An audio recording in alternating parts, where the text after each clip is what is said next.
Hello, everyone, and thank you for joining our webinar tonight, Navigating Dating and Disclosure for Adults. My name is Diana Fellner, and I'm the Vice President of Public Policy and Programs at the Tourette Association of America. And I'll be your moderator for tonight's webinar. In tonight's webinar, we will discuss navigating the dating scene, as well as when and how to disclose to potential dating or romantic partners.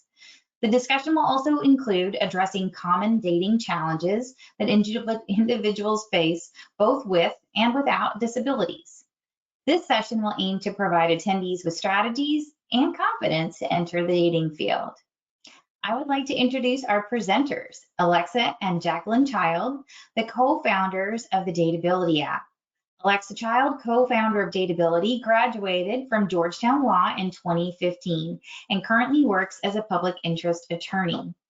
Through witnessing her sister's experience with disability, Alexa has become an advocate and ally for the disability community, and she is passionate about social justice, enjoys TV and film, and loves all things Halloween. Jacqueline Child, co-founder of Dateability, has turned her experience with disability and chronic illness into a new venture. She created Dateability with her sister after years of discouraging ableist experiences on the mainstream dating apps. When she isn't managing her health, she enjoys playing the guitar, reading, and volunteering at a local animal shelter. The webinar tonight will also include 3 adult panelists with TS to share their own dating and relationship experience as well. First, I'd like to introduce Haley Carlton, our Youth and Young Adults Program Coordinator here at TAA, Emma O'Connell, our Senior Coordinator of Marketing and Communications here at TAA, and Olivia Woodrich, our Policy Coordinator at TAA.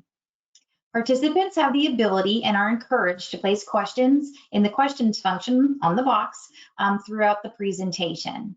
And with that, Alexa, Jacqueline, and everyone, please feel free to begin your presentation. Thank you. Hi, everyone. I am Jacqueline, and this is my sister, Alexa, and we're the founders of Dateability, and we're really honored to be here tonight and share my experience with dating with a disability, and then what we have created to really try to change the social experiences of the world's largest minority. So we have a little presentation, and I'm gonna start that. Okay. So as you said, I'm Jacqueline and this is Alexa, and I am disabled due to chronic illness. I became disabled as a young teenager when I was 14, and it really changed my life. I was completely non-disabled and able-bodied growing up, and then when I was 14, I had a very strange case of mono, and I became disabled, and I actually learned that I had a lot of congenital issues that were just unveiled after this virus. And then when I started dating outside of college, I graduated college, and then I moved in with Alexa to Denver when I was, I guess, 22. And I really just started to see how the world views disabled people, and it frankly did not go well. It was really difficult. We live in Denver, and people are really into physical activity, and every beginning conversation starts with, how often do you ski, or is your favorite place to hike? And it put a lot of pressure on me, and I felt really embarrassed and ashamed that I wasn't able to do these things.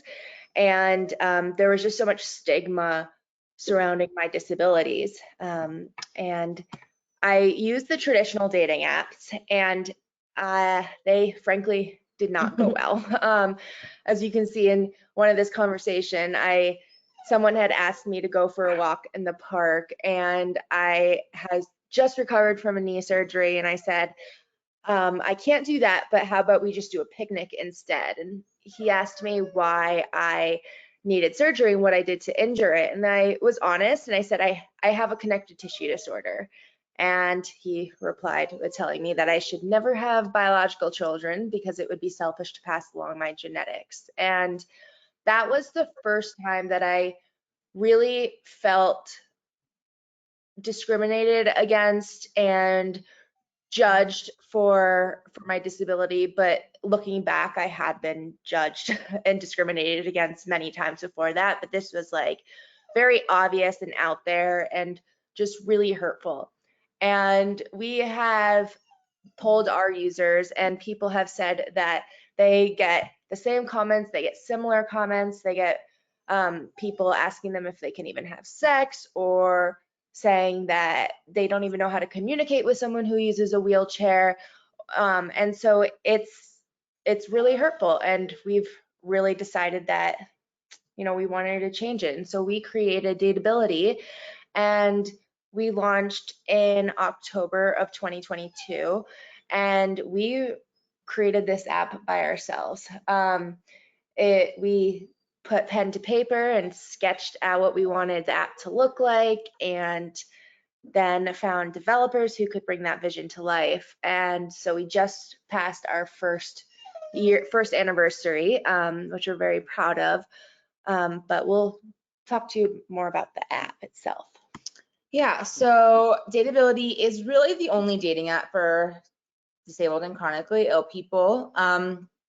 There, on a surface level Google search, there are other apps that purport to be for the disabled people. We signed up for all of them. Either they're not free, and not being free, they're also terrible technology, and the user base seems more predatory, or they're glitchy. None of them are really legitimate. And if you look up their backstory, their origin story, I can't find a user. I can't find, not a user, a founder. I can't find any founder story or the person that's behind the apps. And so there really isn't anything that's safe and legitimate, which is obviously really important. We wanted to give our users a modern app like Hinge, like Bumble, but designed specifically for the world's largest minority. We also do encourage and welcome non-disabled and able-bodied people to join. Inclusivity is our top priority. And so with that, we don't want to exclude anybody as long as they are respectful, understanding, empathetic of our user base. If they're allies and advocates like me, that's awesome. What makes Dateability different is, with Jacqueline, disclosure was very stressful. She never knew how or when to tell someone, and she was always very anxious about what kind of reaction to be met with. And so we didn't want to just design an app for disabled people and people like Jacqueline. We wanted to really make the app itself combative of the things that she felt on the other dating apps. And so we came up with the Dateability DEET section. It's an extensive list of broad terms like wheelchair user, immunocompromised, food allergy. We have one that's for people who are still masking, COVID conscious. And you can select as many that apply to you. There's also a type in option. Doesn't contain any diagnoses, and it is a completely optional section, but it really does help neutralize and destigmatize disability. It helps kind of get rid of that first phase of the anxiety that one may feel when they have to disclose, and that awkward beginning conversation, which it shouldn't be awkward, but unfortunately for many people it is, and I understand why it would be. So that kind of helps alleviate some of those feelings, and it really also allows the person to show their true personality in other parts of their bio and other parts of their profile, rather than having to explain their disability or their chronic illness and not be able to show any other part of themselves. And so we thought that this Dateability DEET section was really important. Since launching, we have 10,000 users. We've got about 7,000 active users, and we're growing every week, every day, every month. We get about 1,000 new users a month. And so we're really excited. They're all over the United States. Some are in Canada. We can't wait to expand geographically to other countries, and we're really looking forward to what the future holds. Yeah. And I guess we can talk a little bit more about why creating Dateability was so important. And I really struggled with disclosing. I never had felt like I was a part of the disability community prior to creating Dateability. Like, I always identified as disabled, but I never felt like I belonged, or like I guess was proud of it.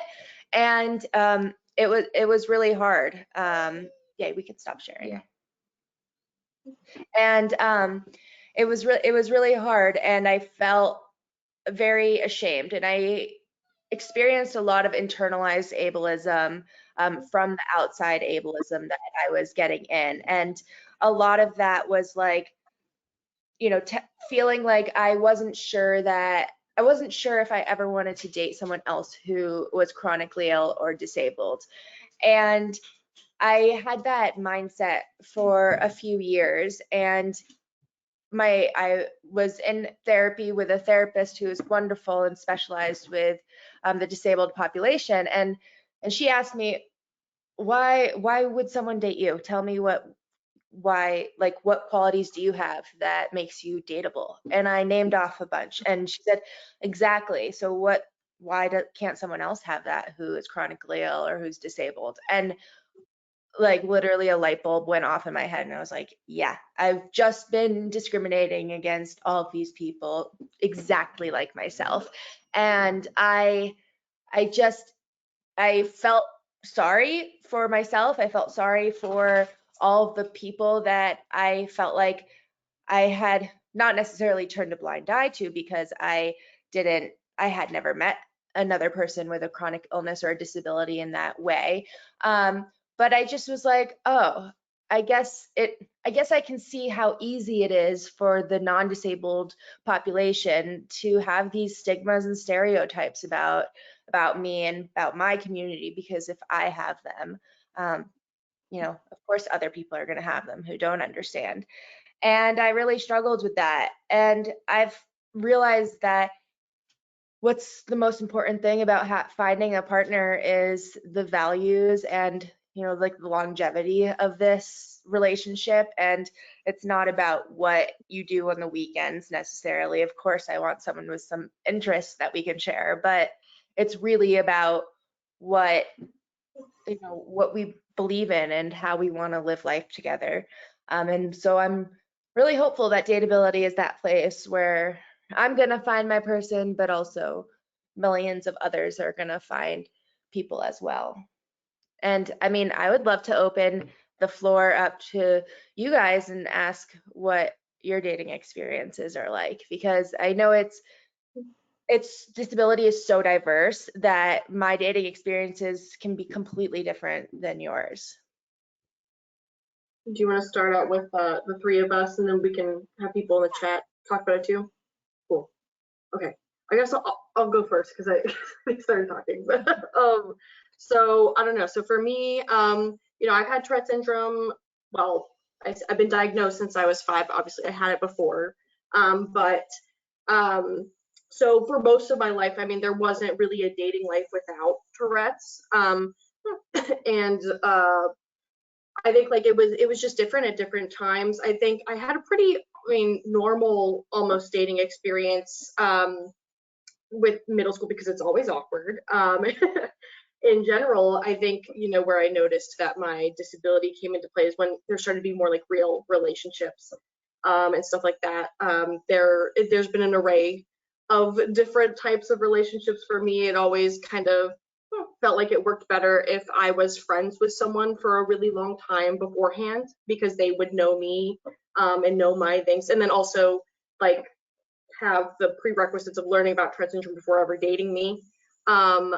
But there were also times where I would date people I hadn't been friends with for a long time. There was one guy in college who, you know, was really not very understanding about my tics. Dated him a little bit longer than I probably should have. And like I realized, like there were just a lot of, you know, red flags in general. But you know, I think overall, like the dating experience, like for most people, has been up and down.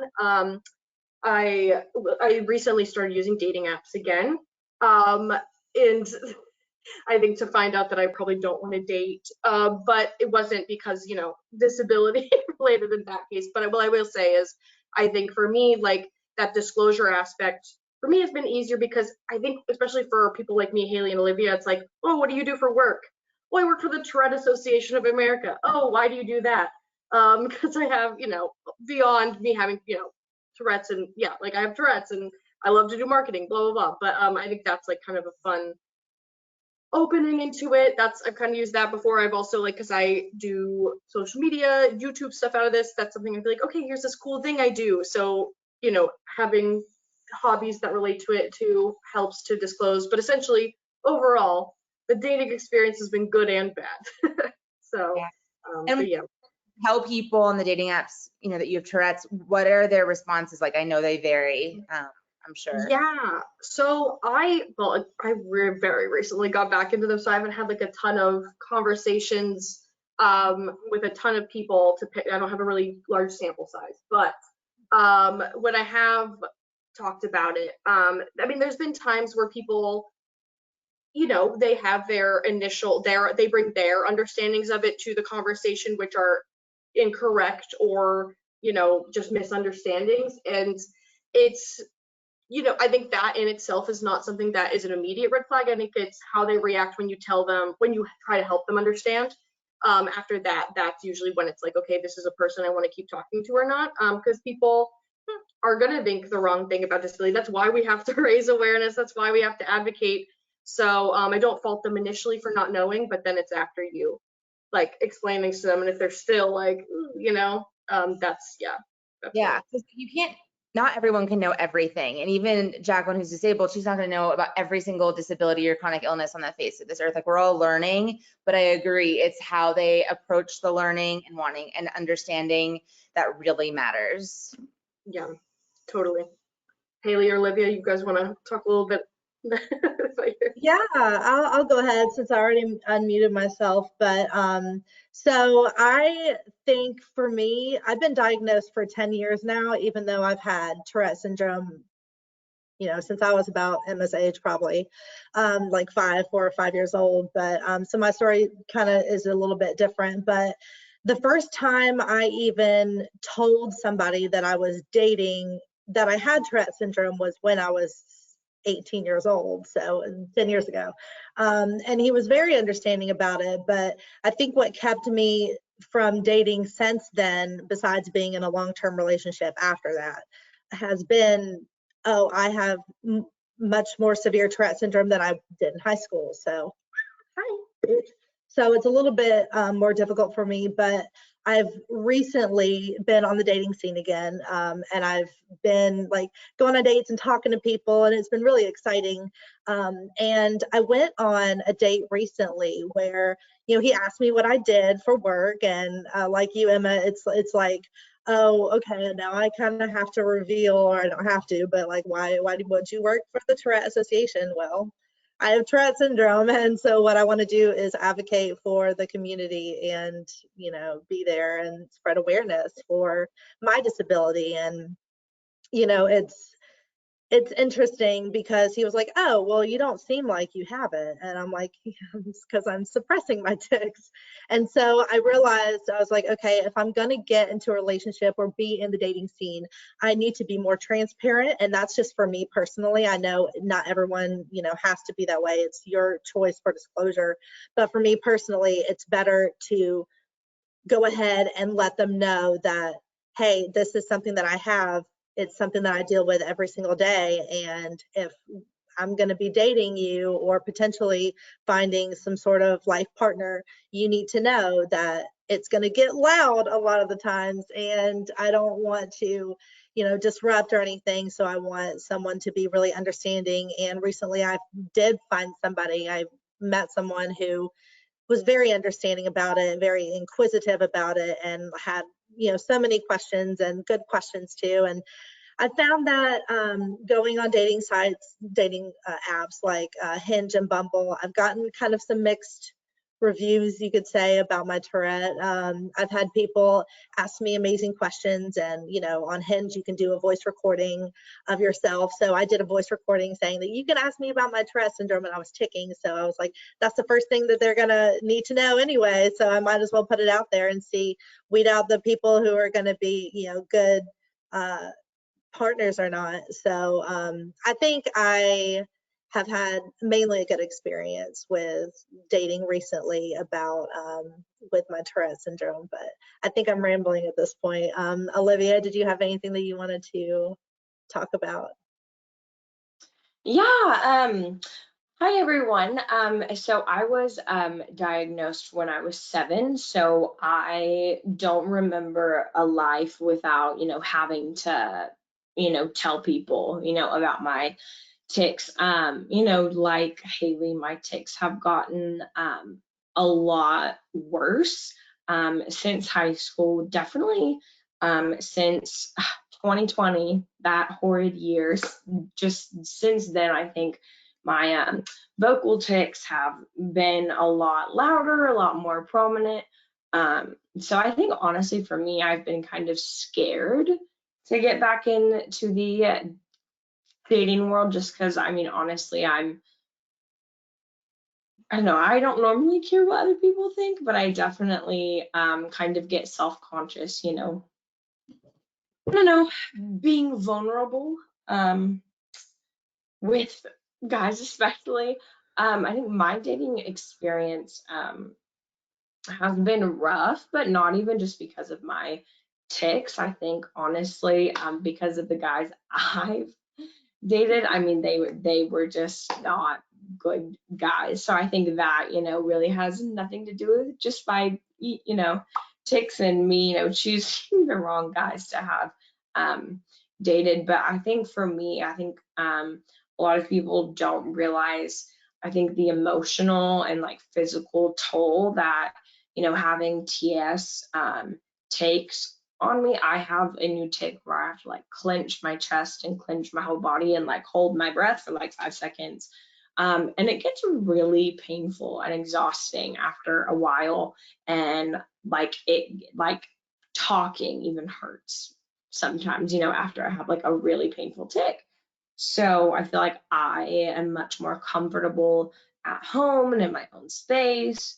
And so I don't know, not that I'm like afraid of like a new experience, but it's almost, if it's not broke, don't fix it kind of a thing for me. Like, well, you've been doing great single for so long. No, I mean, again, I feel like now I'm rambling. I almost think I've had all sorts of experiences with dating, like I said, whether it being related to my tics or not. I definitely have some interesting stories. Yeah, I think that's all relatable. And, chronic, for me, my chronic illnesses manifest with a lot of fatigue and a lot of pain. And finding a person who is understanding about that is hard. And it's really hard to be vulnerable. I tend to sugarcoat everything and also just like talk about things with humor. And sometimes that means that that my symptoms aren't taken as seriously. And that is like my own fault, but that's the way I cope. And I will always tell someone I'm fine, even when I'm not. And so finding that person who understands that sometimes it's going to be a really bad physical day, which can lead to a really bad emotional day, is important and scary. And I know what you mean about like being okay with the status quo. I think that I've felt that for many years, especially since 2020, and just feeling that isolation and feeling like, oh, okay. I mean, like, yeah, eventually it would be nice to have a partner, but I am okay with my current situation. And honestly, I think that's like the best time to find a partner. Realizing that you're okay being by yourself and you're content with, being alone is a quality that I want in my future partner, because I don't want any of that codependency stuff on either side. Yeah.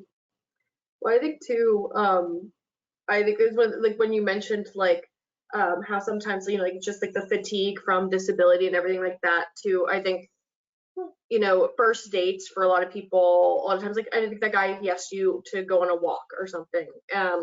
And I think with disability, especially with dynamic disabilities like Tourette syndrome and other disabilities, like a first date or whatever kind of date can look different for, you know, depending for each person, but also like depending on the day for that person or the week or whatever for that person. Because I know for me, like sometimes it's like, okay, with my Tourette specifically, like maybe I do want to go on a walk because I like to be in those open, you know, spaces somewhere maybe that's loud so that my vocal tics aren't so loud, or like where I'm not being triggered as much and I have space, like I don't feel confined.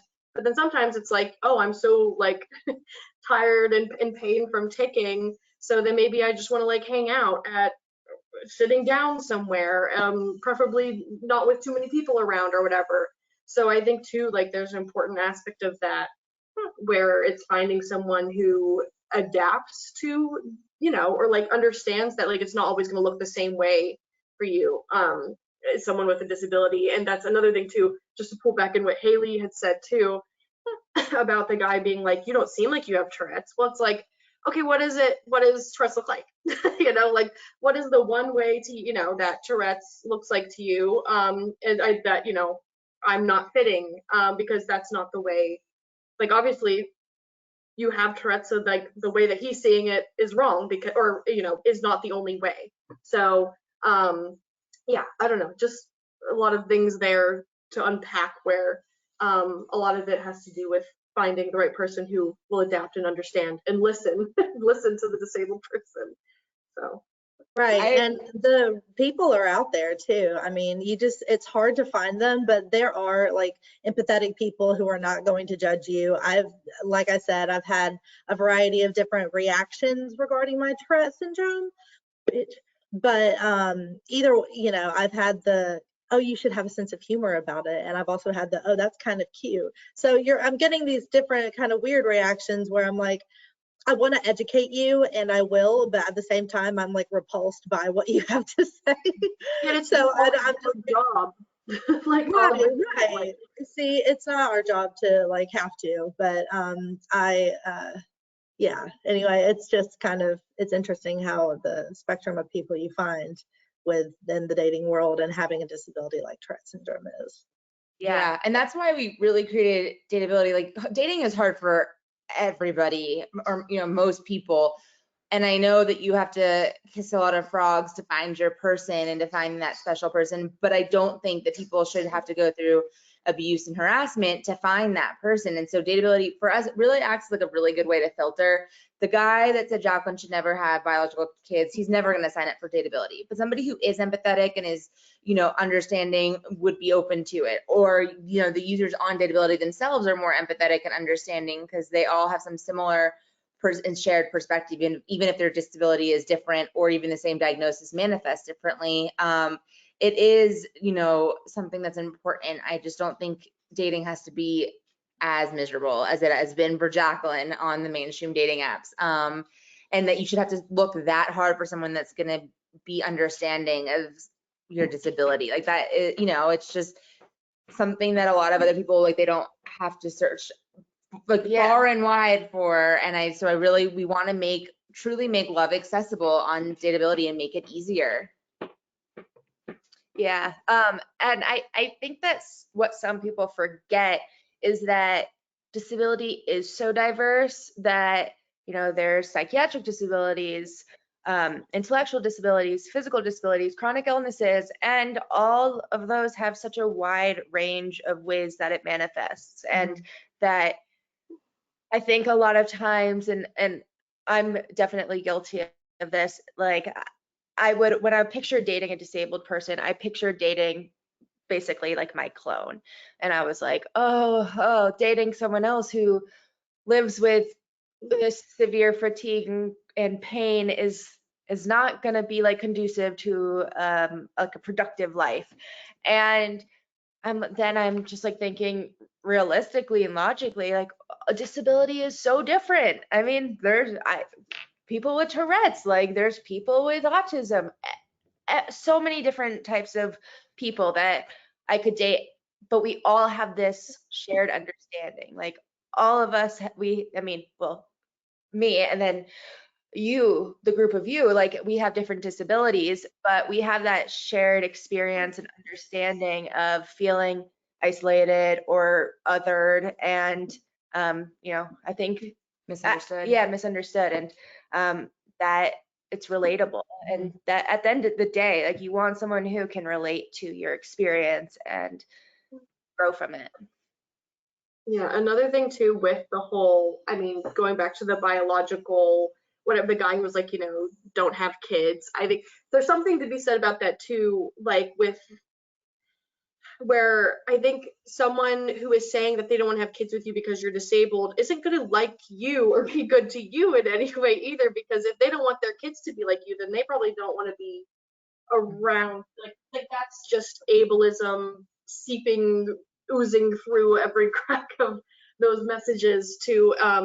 But yeah, and I also think too, like what you're saying about like or what you were saying before about the internalized ableism, I definitely get that too, and I've had to work through that over the years, especially like in the dating world too. A little anecdote: when I was younger, I didn't know a lot of people with Tourette syndrome around me, but I knew people on the internet with Tourette syndrome, and I did have, like, you guys don't know who this is. I did have a little crush on another person with Tourette syndrome on the internet.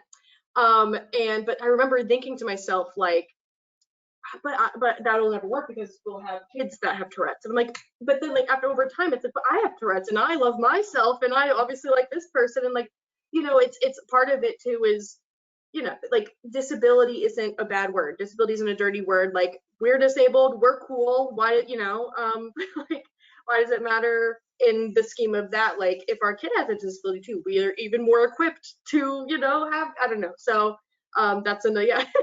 Yeah. That's another thing. I feel like part of the reason why maybe you'd say, well, then our kid would have Tourette's is because of the stigma and misunderstanding that you've gone through. And maybe if you didn't go through any of that, you wouldn't think anything of it. Like, I think it's the same thing that used to happen with gay children. When children were gay, they'd be like, oh, but everything's going to be so hard for you now. And it's just not that way that in most places anymore, because it is much more welcomed and appreciated and celebrated, and you don't have to like worry as much about how other people are going to react to your child for being gay. And so I think it's the same thing, that if we can destigmatize disability, it isn't going to be this thing that you hope your kids don't have to experience. And I think beyond that too, like with, being an LGBTQ plus community or being disabled or anything, I think so, although like it is more accepted, there is going to be struggles. Like, I think with Tourette's, we do still have that like pain. We do have a lot of, like, there is still stigma. There is still, like there is still stigma for gay folks. Like, but the thing is, like, because we are those disabled people, like we are, like, we're equipped to, like, we know, I don't know how to, like, like handle and help those people through, like, our kids through life. Or if we're not, if we're just talking about dating, even like if we are dating another disabled person, we get it, we get those things. So yeah. I mean, what we're all doing right now is just like combating that ableism that is just inherently weaved into our society. And since creating Dateability, we have just seen that there is so many stereotypes and stigmas outside of the community and even within the community still. And it's something that we're actively fighting and hope to change. Yeah, and about like what you were saying, Emma, about being more equipped to handle things, that is so true. I can't stand when somebody gets stressed and they like have a total meltdown and a breakdown and they just can't handle any kind of obstacle. It drives me crazy. And there's this saying, drowns in a glass of water, like, oh, like you're just, you can't handle anything. And so I look at somebody like Jacqueline, who has faced a lot of adversity and, managed to graduate college in time, but had a jaw replacement surgery, had brain surgery. And that is somebody that I would want to date, somebody who can weather some tough times and isn't going to just freak out when something a minor inconvenience or a major inconvenience happens, because life often sucks and it can be really hard. And so I just want somebody who's going to weather the storm with me and not be a total nightmare to deal with.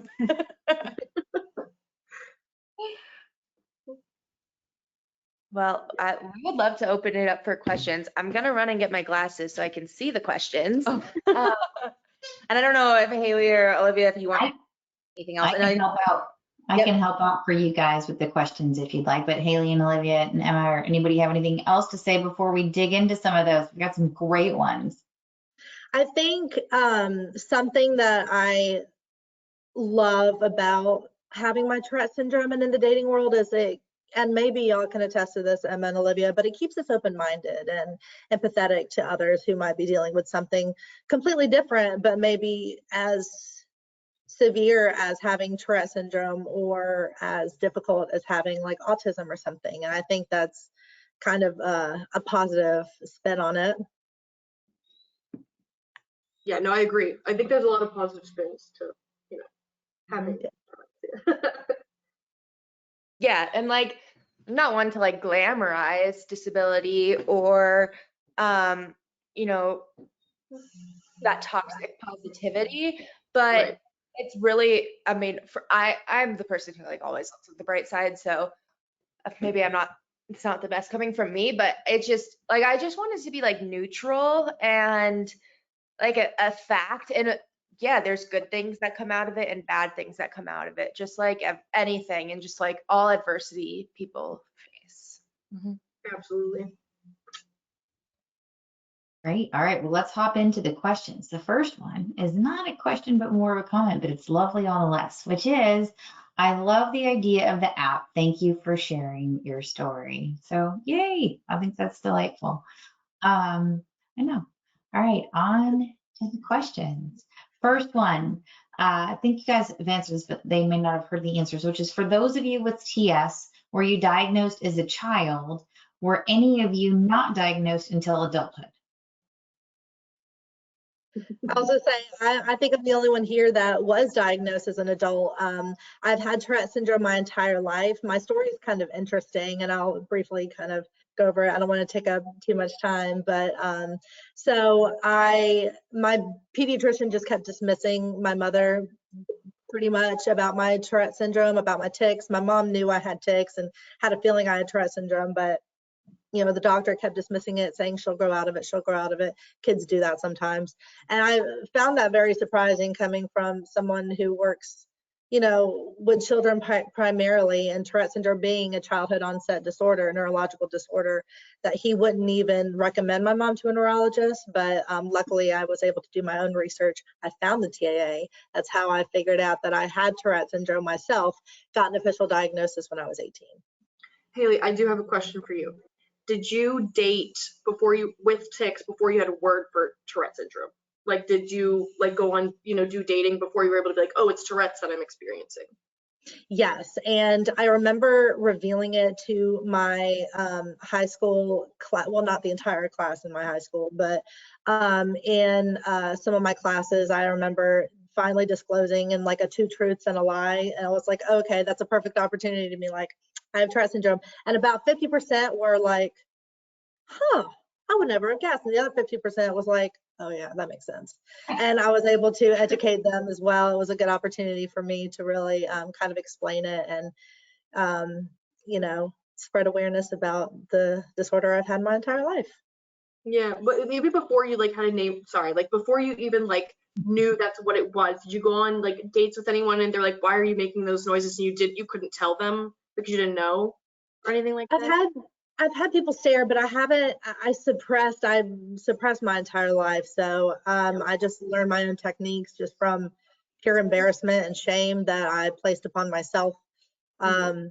With the world surrounding me just looking at me funny or, pointing out like, hey, what's she doing? But I did date while still having Tourette, even though not knowing I had Tourette. I just suppressed my tics the whole time. Yeah. Unfortunately. So, like, to do all that, I just think about how much time somebody spends, like, and how much I spent with my high school boyfriend, like, way too much time because it's the first relationship. I can't really imagine having to suppress or feeling the need to suppress all the time. I imagine that's physically and emotionally very taxing.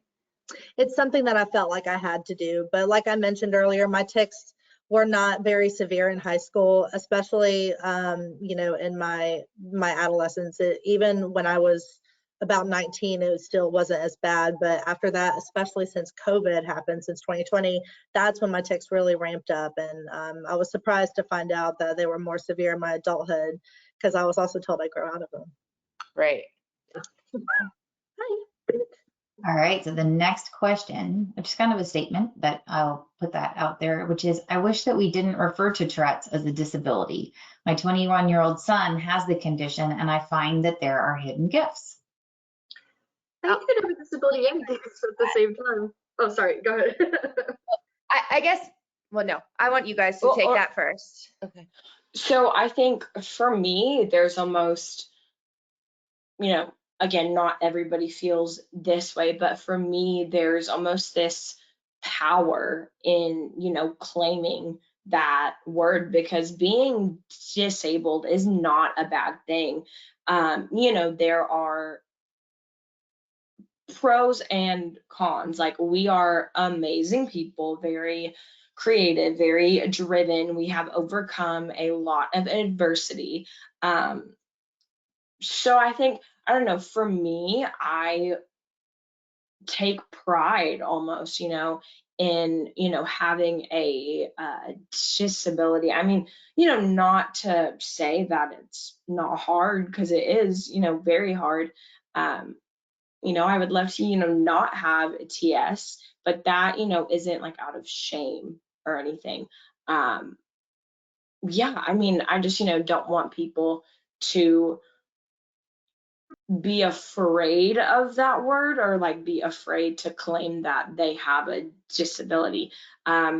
Also, I think it's also really helpful to claim that as well, you know, in like jobs, schools, because, you know, we are protected under the ADA. So, you know, knowing your rights is a really good, you know, thing to also know. But yeah, that's just my opinion on that. I think another point too is with Tourette syndrome specifically, I think, you know, the claiming the word like disabled or disability, like it really depends on your experience with it. So I understand if someone has Tourette's and they don't want to say that they're disabled, because, you know, it affects everyone differently. But I think when you are affected in a way in which you are disabled, it's okay to call it what it is, because, like, to echo what Olivia said, disabled is not a bad word.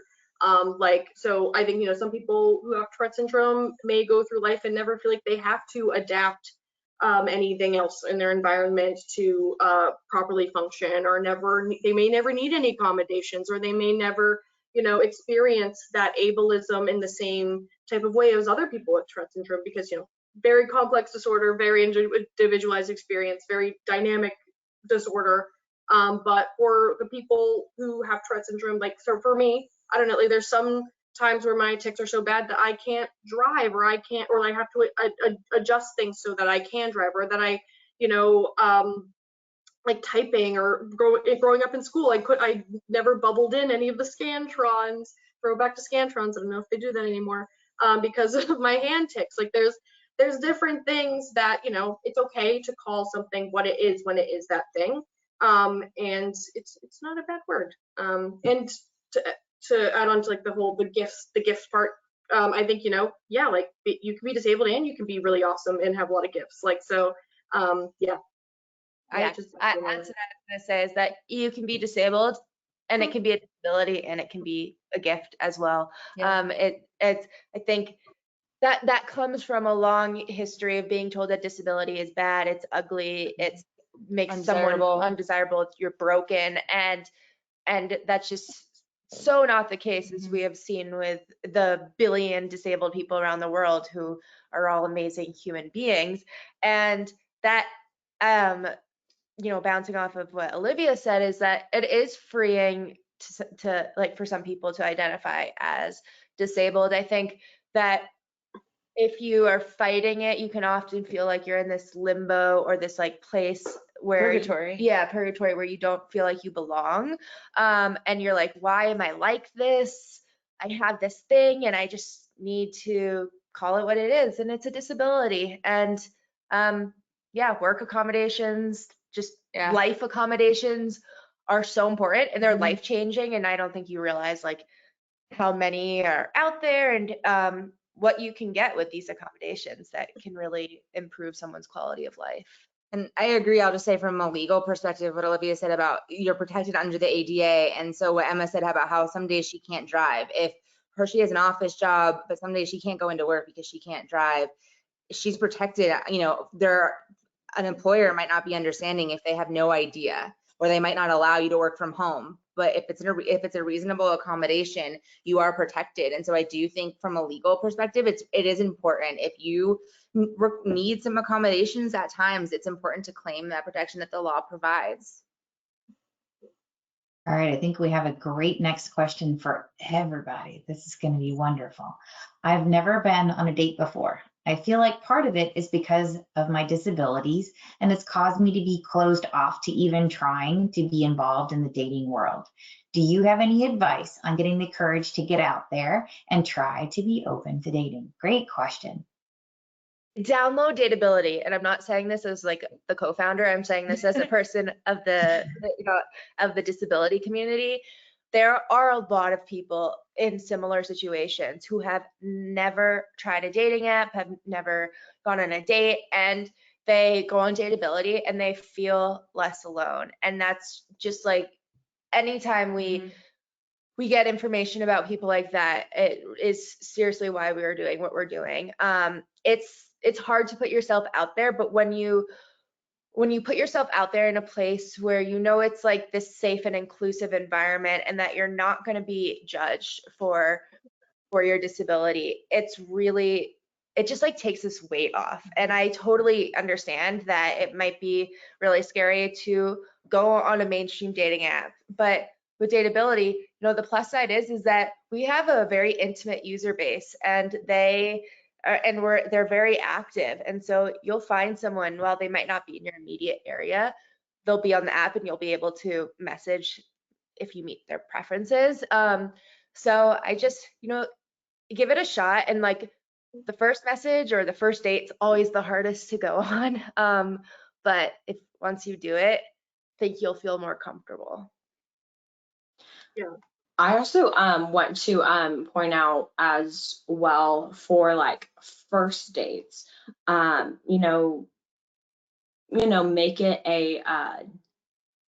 a double, triple date, with some, friends to make it, a little less, scary. So that way, you already have people there that you you feel safe with.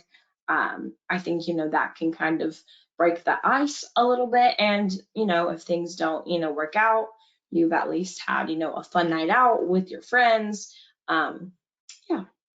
I think the other thing sometimes, so I'm also quite closed off. One thing I remember what it's like to really like someone and have them like you back. It's a really good feeling. And I think when you don't have that feeling for a long time, you forget and you become comfortable. And I'm like comfortable being alone and on my own. But the second I get some kind of like hint of a crush or something, I remember how good it feels. But the other thing is that I'm really busy, and my time's super valuable, and so I always fear that I'm going to waste so much time on somebody that I don't like or that doesn't like me. And so I've started to be better about just getting coffee with that person, and maybe it's even like during the work day. And so then if you don't like them, you can just say that you have to go back to work, or it's just coffee and you're not sitting there for an entire meal or an entire night out. It can be 40 minutes and it's not that huge of a deal. And so I have to remind myself of that. I think so many people expect like first dates to be dinner dates or something, big and extravagant, because that's what the movies and TV shows show us. And it really doesn't. It can just be a casual coffee, and you don't have to get all dressed up and you don't have to dedicate a ton of time. And I think that that's kind of eases the pressure a little bit. Yes, I think too, like you're saying, like take the pressure off and then do dating your way. Not to call you out, Diana, but earlier Diana said, was asking me, Haley and Olivia, what even is a date nowadays? And we were talking about how it could be so many things. And I think especially in today's like dating atmosphere, you can't like people are more open to you adapting the date to your disability, or more, sometimes they're not, but when you find the right person to go on that date with, like, a date doesn't just have to be that an hour-long dinner in a crowded restaurant where you might be overstimulated and your tics get bad and whatever. Like, you can, before even going on it, take the pressure off yourself, do it your way. So, yeah. I agree. And I mean, the first date I went on in a while was a gym date. We went like to the gym, and I thought that was like a fun, different type of scenery rather than just, going out to lunch or dinner at, like I said, like Emma said, a crowded restaurant or something like that. So I think my advice would be to be creative with your dating options, and also with your potential dates as well. And it's easy to say embrace yourself, and I would say that, but it's easier said than done. So I think another point I would make is just work on accepting yourself first. I think we talked a little bit about that. Once you're comfortable with yourself, then you'll be able to be comfortable with someone else around you. And you'll know, I know for me in the past, it's been like, if this person isn't accepting me, then, and I still like them, oh, I want them to like me. But then if you get to a certain point, you're like, oh, this person doesn't like me and they're being weird about this, I don't even like them anyway. Like, there's more people out there. Like, maybe they don't like my Tourette's. Well, that's okay. Like, I don't want to be with someone who doesn't like me for everything that I am, including Tourette's. So Yeah. that's a good point too. I think that when you get to a point where you're comfortable like being on your own and you feel like you're your own best friend, that's when it matters less if people like you back. I have so many friends where it's like the end of the world when a guy doesn't like you back, and I'm like, why? Like, you're amazing. You should see that you're amazing. Someone out there, don't you want to be with someone that thinks you're amazing? Do you really want to be with somebody where you have to convince them to like you? Like, that's terrible. That's should never. Problem. Yeah, I'm like, and I definitely have been in that position where it's like you're convincing someone to like you back, and then never feel and good. I look back thinking like, what was I like? Why would I ever want to be with somebody that I had to convince to like date me? Like, that's like insanity. And so yeah, I think when you get to that place where you like accept yourself and you're forgiving of yourself and you love yourself, that's really when dating is less, and it can be less intense and less scary.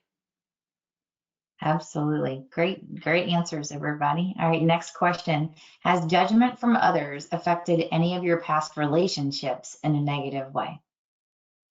I once had a boyfriend who told me that his friend told him that he was shocked that he would ever date someone like me.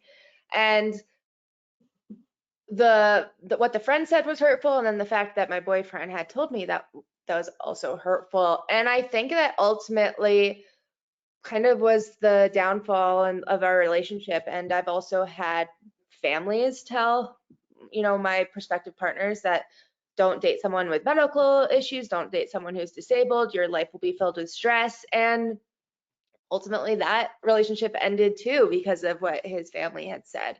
And so that has been really hard. And it kind of relates to the last question, like trying to prove to the person that I was worthy of their love, and like, oh no, but like, yeah, I'm disabled, but I can do this and I can do this, and constantly apologizing for being disabled.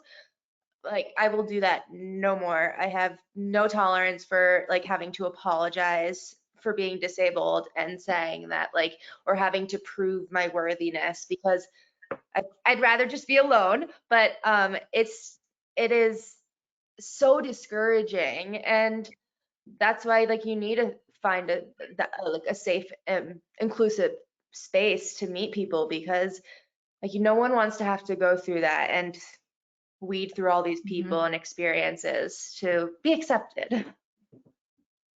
Yeah, I was in a relationship, and his family did not like my tics.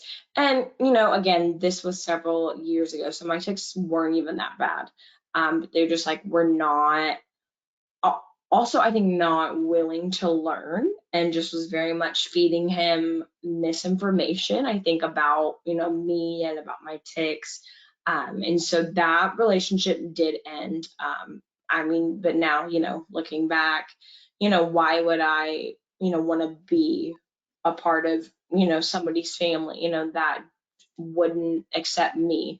I also think, it's so important important, you know, to not like have to chase after somebody, you know, not have to, you know, prove that you are worth loving or worth, you know,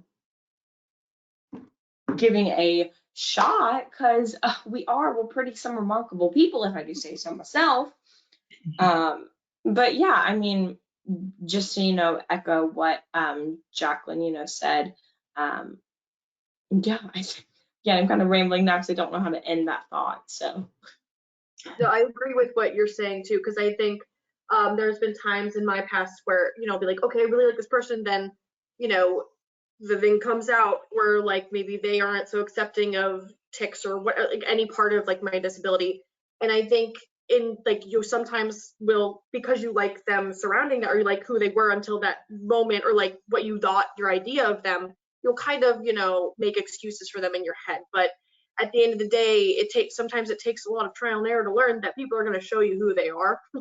And if they're doing something genuinely, they're like saying that thing genuinely, and that is the thing that they mean. And you know, it's at a certain point, if you're just making excuses for them while they're saying the things that they mean and meaning the things that they mean, you know, you're into something like an idea of someone that isn't who they are. So when people show you who they are, believe them the first time. yeah. Leaving y'all with that thought. All right, we have, I have a manifestation of Tourette's that commits my right hand to violence against itself. This attrition's unmade my ability to use it and does not end with mutilation. I will continue to punch and smack things and injure myself. I'm always afraid I'm disclosing new injuries too often because this tale can tire even patients offered in good faith. Have you all had any experiences where you felt like maybe you shouldn't disclose some of the things because of, you know, thinking it's disclosing too often?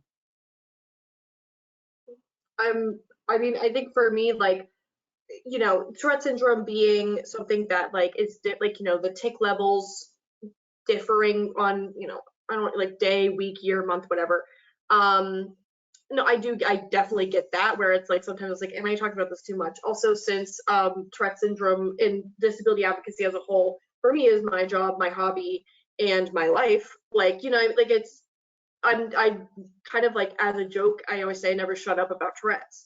But I think when you find the right person, you know, they know how to talk to you about it and they don't mind you talking about those things. And I understand with the hand, like injuries and everything, like a tic that is self-injurious, that can be like a hard subject for people. But you know, when you're close enough, when you're at that point with someone, I feel like it shouldn't be such an issue to them when it's like, oh, this is the thing that happened today. This tic did this, you know. So and I think it's important, like, that the person discloses when they feel comfortable, and also recognizing that not everyone deserves all of the information. There should be trust. There are plenty of things about me that I do not disclose on the first date or the second date, and that I don't go around talking about. And I won't share that information with somebody until there's some element or level of trust there, and I know that they deserve it.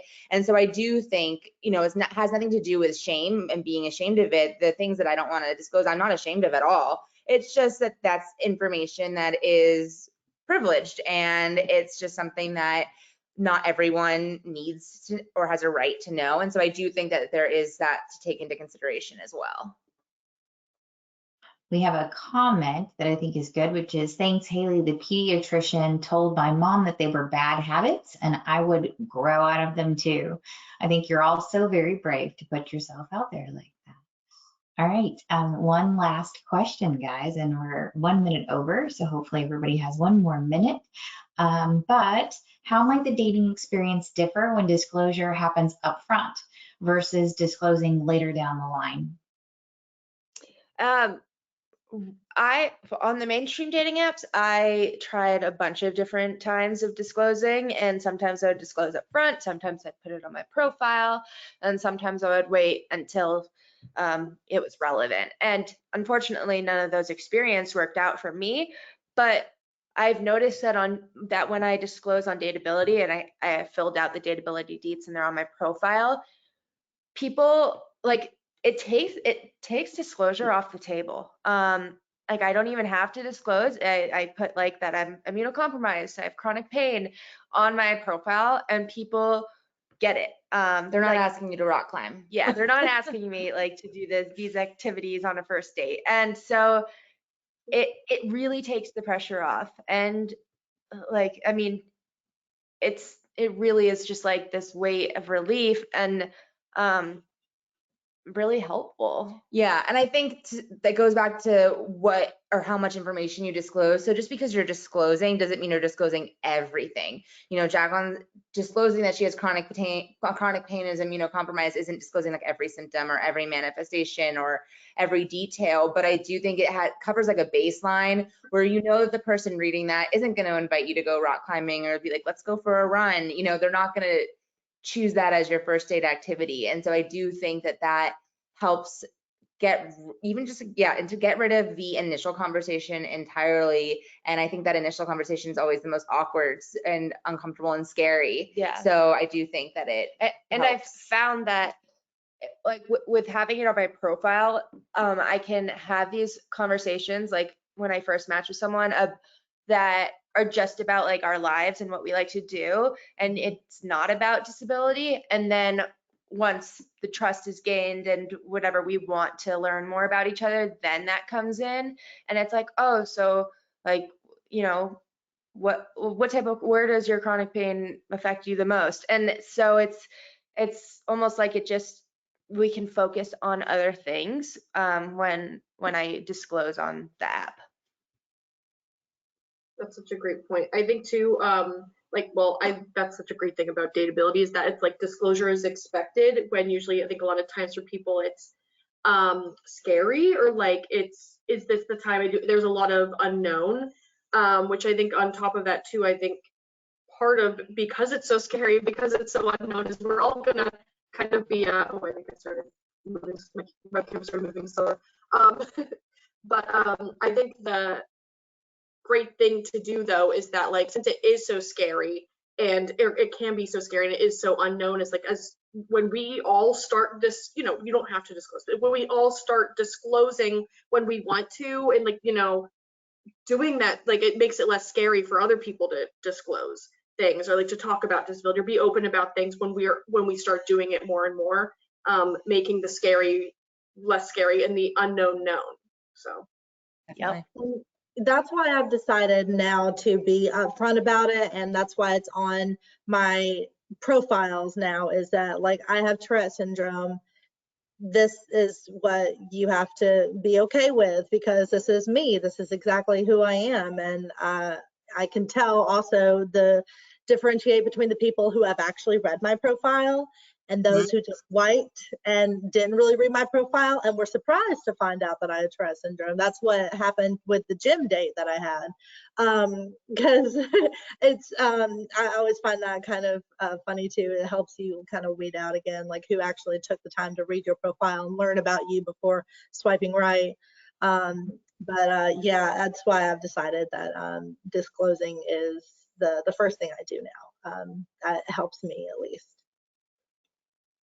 Absolutely. Well, I, first of all, should have said this earlier, but wanted to make sure everybody who is participating live and maybe watching the recording in the short term, to make sure folks all know that TAA was approached by a production company, and they are in the early phases of producing a show that follows people with Tourette syndrome and other tic disorders who are navigating the dating scene. So this might be a good opportunity for those interested to raise awareness and support those with current conditions as well. So if you think this is something you're interested in, reach out to us and we can put you in touch with them. You can reach out to us at our email, programs@tourette.org, and we will make that linkage for you if that's something you think you might be interested in. With that, I want to thank Alexa, Jacqueline, Emma, Haley, and Olivia for your time tonight. I think this was fantastic. I appreciate all of you sharing so openly and honestly, and sharing your experiences with all of our folks on this webinar tonight, but also those who will watch it on YouTube later. So thank you guys, and everyone have a great evening. If you need anything else, you can always reach out to our website, www.tourette.org. If you need support, support@tourette.org is our email. And we have lots of resources online for everyone. So thanks, everyone.